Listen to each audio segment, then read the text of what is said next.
My name is Damali Ssali and I welcome you to this episode of the Ideation Corner.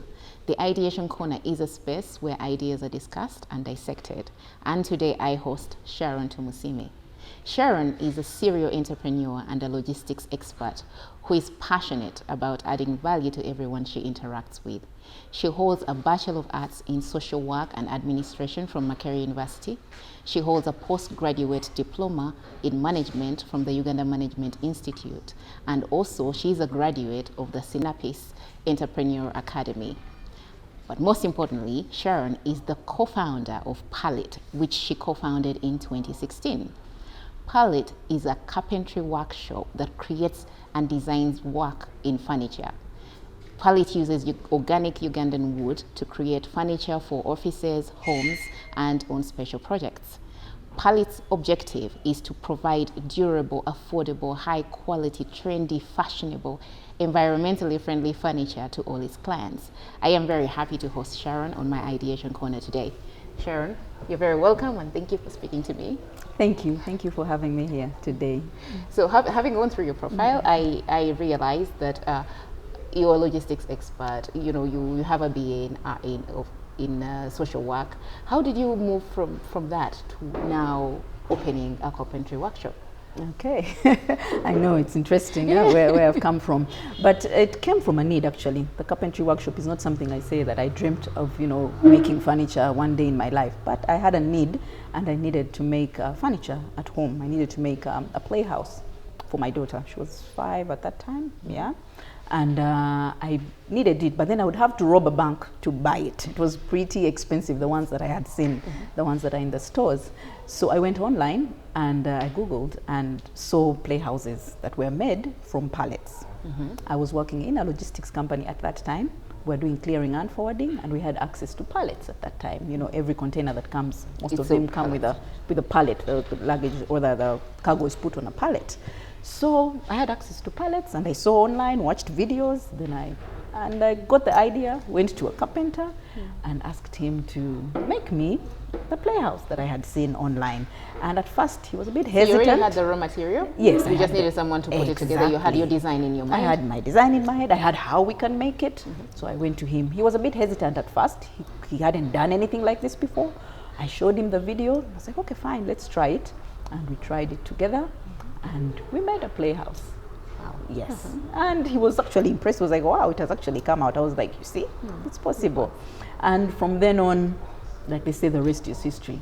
Somebody, a workmate of mine who is now my partner in the business, had access to expatriate community. There were many people that needed furniture, turns out, from pallets, because this DIY trend was already big in their community. And we started getting orders. Based on your initial thing that you did for your daughter? Based on that one picture. Yes. Okay. We're like, oh, we've been looking for someone that can do something like that. So that's how, he would get an order, and I would follow up on the order, and then we deliver. So you were in the middle. You weren't necessarily doing the furniture yourself. You were the middle person. I was the one who was connecting the customer to the... Exactly, to the carpenter. So I was sorting out that challenge that people have with the carpenters, where they don't want to go through the hassle and coordinate with him, haggle and do all those things, follow up. So we were sort of in the middle of that. Actually, I'm quite surprised about your first experience with this carpenter, because it's not people's experience with carpenters. Yes. What I know of carpenters, you go with your wonderful idea, you know exactly what you want, you tell them I want this, then they'll ask you for the advance payment, which you do. They'll tell you they'll deliver it in maybe 2 weeks or 3 weeks, whatever time they tell you. They'll never deliver it in that time. You end up having to call them and chase them and follow up a lot. And that's why in a way people step away from dealing with carpenters. Definitely, that's a challenge that everybody faces. And but for me, with this gentleman, I had to see him every day. But the good thing, he was very near my workplace. So at lunchtime, I would leave office for my lunch break and go to him and sit and see where he has reached, how far, what are you doing? Okay, here doesn't look the way it's going to come out, change it here. So I sort of went through the whole process with him. I didn't physically cut what needed to be cut, but I did sit with him through the whole idea and finally generation of the concept and then delivering the final product So I went through the whole process with him. All I needed were his tools and his hands to cut, but I can say majority of the work in terms of idea was from me, really. Yes. So that is the part that people did not want to get into. Yes. So they would come and explain to me, then I'm the one that does that whole, runabout, chasing a guy, following up. Yes, so that was the need that I was meeting at that time. So we realized that there are many people that want furniture. They want good, natural, wood-made furniture, but nobody wants that hassle. So and that's when the idea of setting up a company that deals with that middle part. Yes, that middle part, yes, comes in. Yes, be able to deliver people what they want at an affordable price, not cheap, affordable, and then cut out that hassle.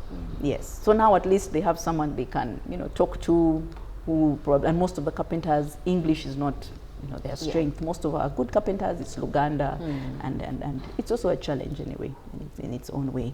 So that's what kind of products is PALIT delivering, or have you delivered in the past? Oh, we deliver really all furniture, by the way. Furniture that is for homes. Anybody that needs a single piece in the homes. Dining tables, chairs, beds, outdoor furniture, garden furniture, picnic tables, name it. Whatever it is you use in the home. Decorative pieces, shelves, we will deliver all those. Then we also deal a lot with the hospitality industry. Airbnbs, hotels, lodges, we make furniture for those apartments, people that want to furnish apartments. Instead of importing the furniture, we can furnish a whole apartment. So we've had an opportunity to furnish a couple of furnished apartments with their chairs, their tables, everything that their customers need when they come into a furnished space. So if I saw an authentic, an antique piece online and I wanted it replicated in, here using Ugandan organic wood, how would I get it to you? Do I have to physically call you and talk to you? How does your customer connect with you? Okay, our customers can physically come to us. Our workshop is in Makindye along Lukuli Road. It's really along the road. It's very easy to spot. However, because people don't have time to come all the way to Makindye, you can get us on WhatsApp. Most of actually my clients' conversations happen on WhatsApp. It's not even a phone call, it's on WhatsApp. So we chat, you show me the pictures, we discuss dimension, unless it's something out of this world that we have to come and measure. But usually most spaces, the sizes are pretty much the same. Yes, so we will discuss everything on WhatsApp, you show me your picture, and we make the furniture. We agree on the price, send you the quotation, and we start the process. So via WhatsApp is the easiest space for people these days. Okay. Yes, so on our numbers on WhatsApp, 0772 683388. We have a chat, you show me what you want. Most of my clients, we have concluded everything on WhatsApp. That's interesting. WhatsApp has been the channel now of business. Yes. So and during these COVID times, because I keep thinking about how COVID has affected businesses in the lockdowns and who knows how long it will even affect. How has that had an impact on your business? Of course, like every other business, our business has also been affected by COVID. However, we had the opportunity to rethink and re-strategize and say, how is it that we can meet our customers' need even during this time? Is there something we can do for our customers that can still give us money, but as well as help them? And we realized everybody is working from home. I was suddenly working from home. Everybody was suddenly working from home. And our kids were studying at home now. Yes, so what is the one thing that everybody needed at that time? Desks and chairs. Yeah, work tables. Yes, because no one ever planned to. I mean, usually you do your homework on the dining table or your office work at the dining table. There are few people that have, a proper workstations. Yes, very few. So that was a need. So we started to advertise work tables or school desks on social media, and we got many orders. Oh, so this worked for you?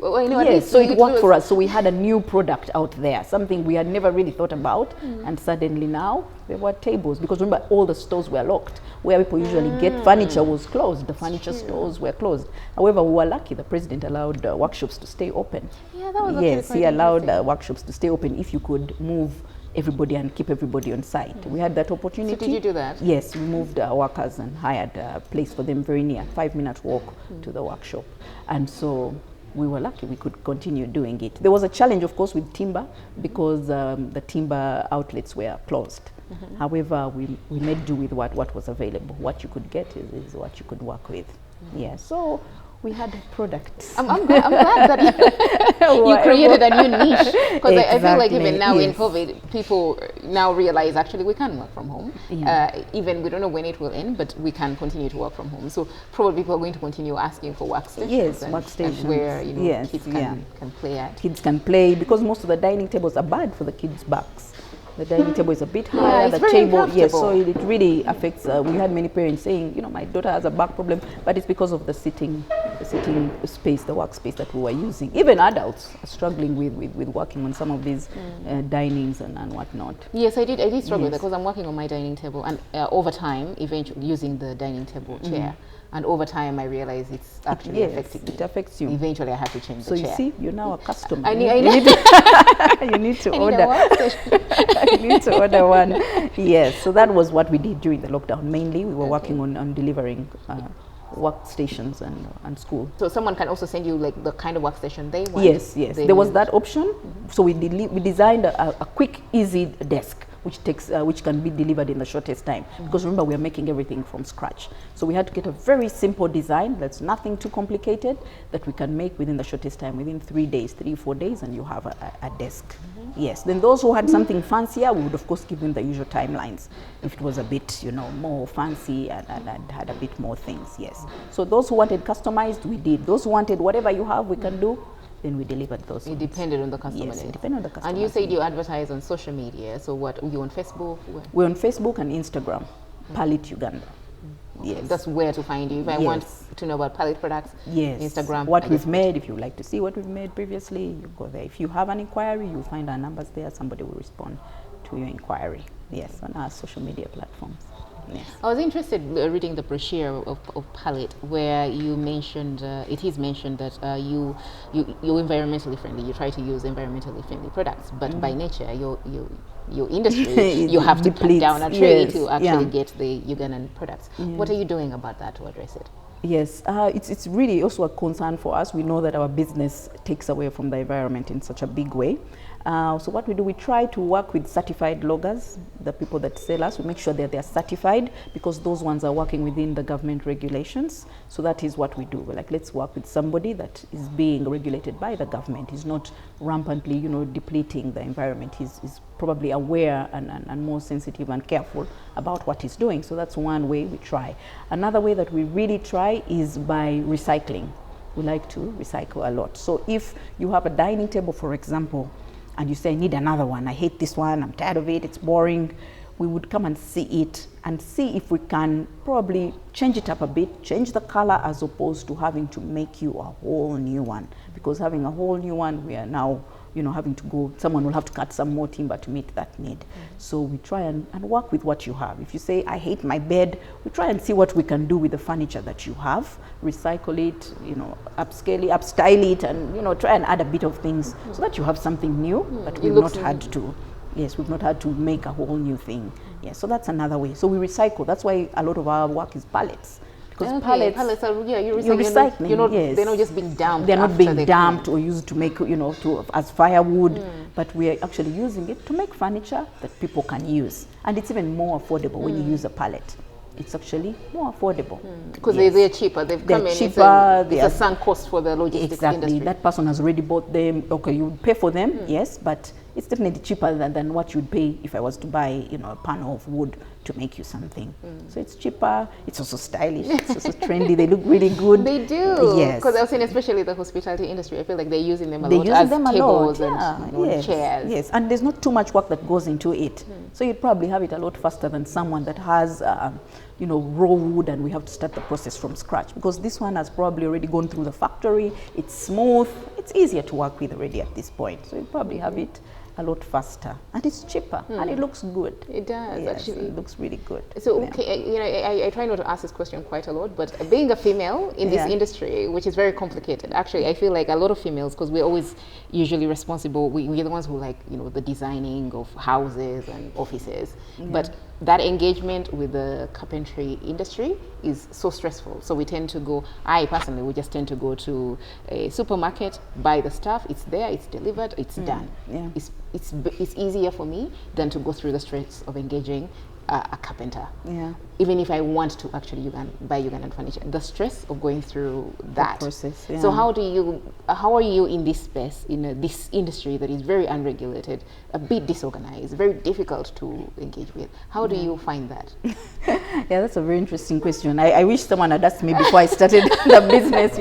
I had never really thought about it like that until the more I interacted. But it's never been something that's on my radar. I'm never really aware about that fact that there are many men in here because I'm just doing a service. So it's been relatively easy to navigate it. Honestly, I can't say it's been tough because these guys that we work with just want money.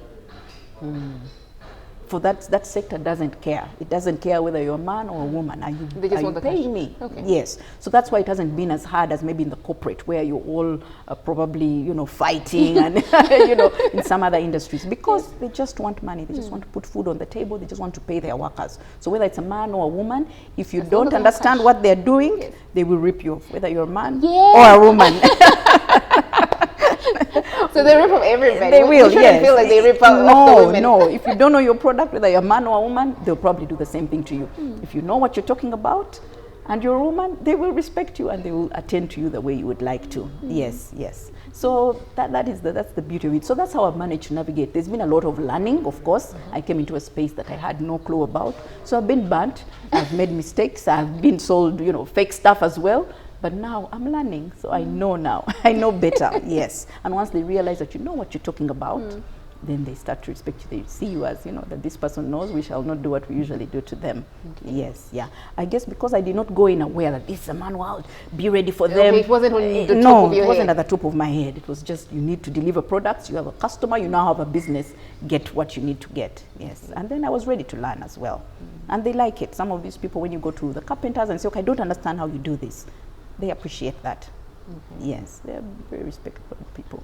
When you were speaking to me earlier, you mentioned that a lot of the people in this space, in the carpentry business, they're informal people. They're, they just do their craft. They don't have the business side of things. Yeah. And in a way, that's what you're trying to bring into the space, where you connect the artist to the client without the client having to be in the middle. Yes. So what would you advise is someone, a young kid who wants to get into this space, and what would you advise them to do? Maybe they're going for a vocational study in carpentry. What would you advise them? Okay, that's a good one. I would advise them to understand the business. I didn't have the opportunity. I was just thrown in and started swimming. But understand the business. Try and understand as much as you can. And don't only learn your technical side. Try and learn the business side. Most technical people struggle in a business because they know their technical thing properly, but they've not had the business management area. So try and understand both. If you decide, do I want to be a technical guy or do I want to run a business? If you want to run a business, then get ready to work with other people. They know that I am running the business, I can't really do all the technical. I need to hire technical people or get ready to work with the technical people. So I did not know the technical. I know how to manage a business. I have worked in a private organization that was really a business anyway. So I used that. That is what I am good at, and that's what I'm bringing to the table in the business. So I'm hiring carpenters. They do what they're good at. I do what I'm good at, so that they don't. So know what you're good at. Know what part you want to get into in this industry. What do you want to come in as? Okay. And then the business owner, or you want to make the furniture? Yes. Okay. In which case, then find a space where you can sell your stuff. Because they could actually become suppliers. You can just become a supplier like me. Yes. Choose to partner with me and say, you know what, I don't want to see customers. Me, I'll make for you and bring for you. And that works very well. Okay. Yes. Well, so I feel like there's quite a bit of then reorganization that has to happen in the industry. I know it employs a lot of people. Very many. I grew up at Makere Kavule, and from Kubiri, almost 1 kilometer is just furniture. A lot of people are employed in there. They are feeding their families there. Yes. But also, a lot of people who may buy furniture stay away from them because of the complications with that. Yeah. So what organization do you feel has to happen within that industry? Because it's a huge industry, actually. One, I think the people that sell furniture are a good space to start using those people as their suppliers, as opposed to importing all the furniture that they make. That's a huge opportunity. Just get them to be your suppliers. So you're talking about maybe the furniture sellers, and any furniture seller like yourself. Give them an opportunity, yes. start to buy from them whatever it is that your customers buy. Start to use that. You're probably going to spend a lot less and make the same margins. Yes, that's a good space for you to tap in, and that way they're learning to be professional. They're learning to interact with an organization that does something like this. So I think that's a good space. That's a good way to start the reorganization process. Then the government has a lot to do as well. They've started, yes, there's the importation, they are saying everyone must use Buy Uganda, Build Uganda. Yes. Those are good steps in the right direction, but there's a lot more that goes into there. For example, our capacity. Carpentry is a very capital intensive business. All the machines are expensive. There's nothing that is cheap. So we also need a lot of support in that area. That's another space government can plug in, support people in that area in terms of capital, access to capital for some of these things, grants for these organizations, as opposed to just giving a whole area one machine. But those organizations that have prepared themselves and are ready, that is one way to incentivize them. If you have everything of yours ready and you're running a workshop and you show us how many people you have, give them access to financing. That is one of the biggest challenges. That's why we can't grow. Most of these companies, these workshops stay informal. That's why you find that they rip off customers because of the challenge of capital. It's a very capital intensive business. Yeah, because you see, there's some workshops I've seen, you drive by because they're sometimes on the road, and year after year, 10 years down the line, it's the same exact. It hasn't moved to the next level. And the fact that it supports so many people, so many families live off, it's a good space for the government to tap into. There's a lot more that they can do. Even the vocational institutes, I don't know how much more they are supporting them, but they look like they're not supporting them as much as they need. It's if government would come out and support vocational and not make it look like it's for those that have failed to make it to the university. Push it and say, you know what, vocational is you are earning a lot of money in a vocation you never actually even studied. I never even studied it. So imagine those that have studied it, how much more they can do. So it's also a nice space. So I think the government can do a lot to reorganize carpentry itself as an industry. It's one of the oldest. I mean, Jesus' father was a carpenter. Yes, that's true. yes, and they have the ability to professionalize the industry just like every other. So, but elaborate on this Buy Uganda, Build Uganda. Hasn't that therefore helped that policy? Because now I know that all the government agencies are required to buy furniture local; they can't import it in. Has that helped, or do you feel it's going to really help the industry to get now jobs? It could, but then there's so many barriers. The process to just get your bid in there, most of the carpenters will not make the cut at the first stage. So much as they're saying it, they need to find a way to make it a bit different for them. Understand where they are, what sort of structures are they set up. They have the capacity to get together and deliver the furniture that, say, a government agency needs. But if you say you need, that documentation, the process someone goes through when they're bidding for a government contract. But they need to make it flexible for even the SME or the carpentry workshop to be able to bid for something like this. So don't be so, what can I call it? Don't make it so hard for them to do it. Yes, and say we've given you the opportunity. How many can even afford it? Yes. Yes, because how much does the contract cost? Do they have this money? Do they have the capital? Can they meet the minimum requirements? Just the minimum requirement. Yes. Do they? I mean, is there access for them to get credit, for example? And then maybe if it's a small order, maybe the minimum requirements can be, made less. Made less, yes. So the hurdles are not so it's not enough to just say, you know what, we have said every government agency must order boo-boo. Who is this person at the bottom of this whole boo-boo program? It's a small carpentry. Otherwise, at the same end of the day, it's still the same companies that will take them, and that guy will lose out. And then the sector stays informal. It will stay informal. Yes. Interesting. Yeah. So what plans? What future plans do you have for PALIT in the next 3 to 5 years? There are many. We want to expand our capacity, of course. Definitely, we want to expand. We would like to go more and do a lot for the community by setting up a vocational space for people to come and learn, the community in which we are, to come and learn. That's the Mac India community. Yes, the Mac India community, yes. Or whichever community we decide to get into, such that the people that are in that community will benefit from the business being present. So if there are young people in there, they can come and study carpentry in there and then have an ability where we have like an incubator program where they will study. So we want to grow big on vocation, the vocational thing. It's a space that we want to go. We want to have many partnerships with the smaller carpentries, which do not have access to the market.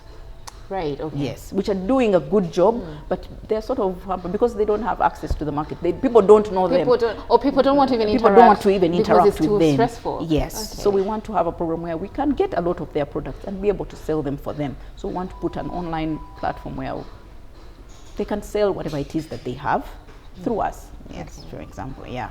So we have some good plans. We want to go big on the tree planting initiative. Oh, yes, we would like to push it and see that the carpentry industry is not only taking away, but we have something that's going on so that everybody is aware that what we are doing depletes, but that doesn't have to be the end of it. There's something we can do. We have to be responsible in that regard. So it's a lot of the vocation, a lot of how to bring in more of the smaller workshops, because we've been a small workshop. So we know the challenges. You know the issues. We know the issues. So how do we support them? We don't want to be that business that is also socially aware and relevant as well. Yes. Yeah. I like the idea of the tree planting, actually, Yeah. because of course, I like the environment quite a lot, but then I also like really good furniture. So I'm always in that space struggling. I want an organic piece, but it will mean that a tree is cut down for me to have that piece. Yeah. And then I wonder, should I really have that, that piece that, with organic furniture? So I like the idea that you're trying to do the tree planting to replace the thing. Is that something that you ideally would be encouraging your industry to actually do? Yes, I really hope I can. I don't have all the details, but I know that it's a good thing. It would do really good for us, because many of the species are suddenly getting depleted because there's some tree species that are yes, because this has not been actively done. Of course, the forestry authority is trying, but the biggest players are not involved.